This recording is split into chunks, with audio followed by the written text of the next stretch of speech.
Les sujets du jour de la revue fiduciaire. Premier sujet de notre JT. Désignation du RSS. Qui paie la cotisation des adhérents ? Pour désigner un représentant de section syndicale, le syndicat non représentatif doit compter au moins 2 adhérents dans sa section qui soient à jour de leur cotisation.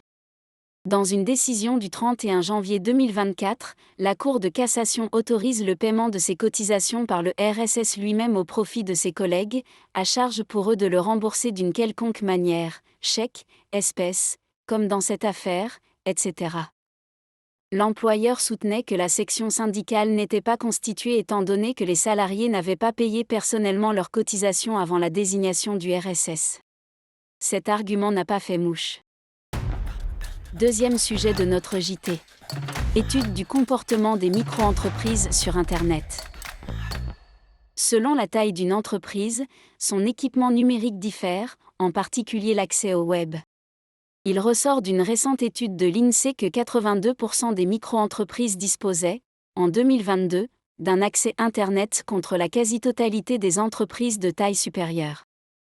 Rappelons que les micro-entreprises sont celles employant moins de 10 salariés et dont le chiffre d'affaires annuel ou le total du bilan annuel n'excède pas 2 millions d'euros. En pratique, cet accès varie en fonction du secteur d'activité de l'entreprise. Les secteurs d'activité privilégiant l'usage d'Internet sont notamment les techniques d'information-communication, ou TIC, et les activités connexes, où le taux de connexion s'élève à 89%.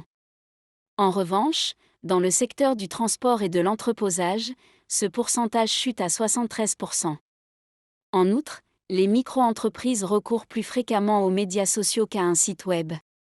Seulement 37% d'entre elles, essentiellement des commerces, utilisent un site web exclusivement, en raison de la possibilité de proposer la commande ou réservation en ligne ainsi qu'un contenu personnalisé en fonction du visiteur.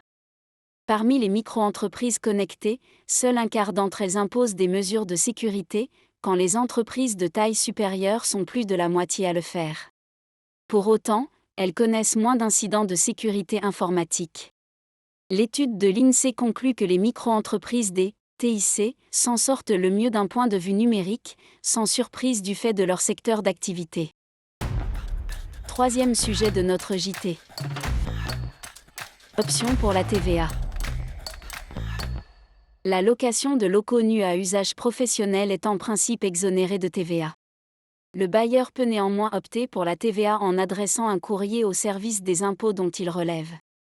Le Conseil d'État a été saisi du cas d'une société ayant adressé une lettre d'option le 15 décembre 2016.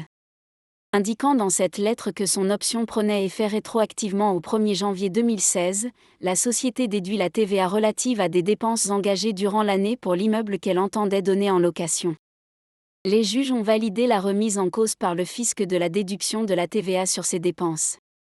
L'option ne peut prendre effet qu'à compter du premier jour du mois au cours duquel elle est formulée.